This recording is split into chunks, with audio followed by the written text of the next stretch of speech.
Bonjour à toutes et à tous. Dans moins de 3 minutes, vous allez voir Matrix Resurrections, le quatrième volet tant attendu de la franchise débutée en 1999. Ne vous inquiétez pas, ne quittez pas la salle, ne vous bouchez pas les oreilles, je ne vais absolument rien vous dire sur ce que vous allez voir pour la simple et bonne raison que je n'en sais rien, le secret est bien gardé. Mais avant de vous laisser voir ce quatrième volet de Matrix, j'avais envie non pas de vous résumer les 3 précédents, mais de vous parler de plusieurs éléments qui ont rendu ces films très importants dans l'histoire du cinéma contemporain. La première idée cinématographique très importante des films Matrix, c'est la coloration des plans. Quand nous sommes dans la matrice, le monde virtuel, l'image est teintée de vert. Et d'ailleurs,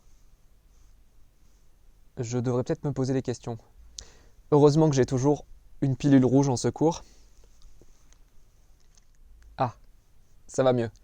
Vous savez, la pilule rouge, c'est celle qui vous permet de découvrir la vérité dérangeante. À la fin du XXe siècle, l'espèce humaine est entrée en guerre contre les machines et a dû s'exiler dans les profondeurs de la Terre. Et d'ailleurs, les séquences des films Matrix qui ont lieu dans ce monde réel sont non pas teintées de vert, mais de bleu. La deuxième idée très cinématographique mise en œuvre dans les films Matrix, c'est un effet visuel qu'on appelle le bullet time. C'est cet effet qui consiste à ralentir ou à stopper le temps, tout en ayant l'illusion que la caméra tourne autour des personnages.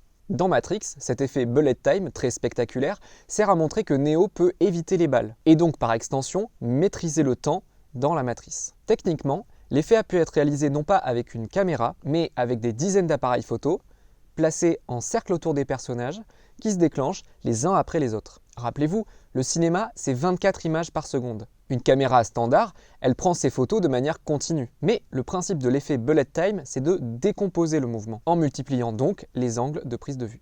Neo n'est pas le seul à savoir maîtriser l'espace et le temps dans la matrice. Trinity sait aussi très bien le faire. Et pourtant, bizarrement, quand je parle de l'effet bullet time, je pense à Neo. Alors, ne serais-je pas victime du syndrome de Trinity ? Le syndrome de Trinity, c'est un concept inventé par une critique de cinéma américaine, Tasha Robinson, en 2014. Il désigne un type de schéma narratif dans un film quand un personnage féminin, une femme forte, intelligente et douée, toutes les qualités pour être l'héroïne, se retrouve mise au second plan par un personnage masculin particulièrement banal. Ce personnage féminin n'est ensuite inclus dans la narration que en étant la copine ou l'épouse du héros. Et comme son nom l'indique, c'est donc le personnage de Trinity dans Matrix qui a donné ce nom à ce schéma narratif. Alors, Matrix Resurrections usera-t-il encore des images vertes, de la pilule rouge, du bullet time ou du syndrome de Trinity? Je vous laisse le découvrir dans quelques secondes. Je vous souhaite donc une très bonne séance à toutes et à tous, et je vous dis à bientôt au cinéma.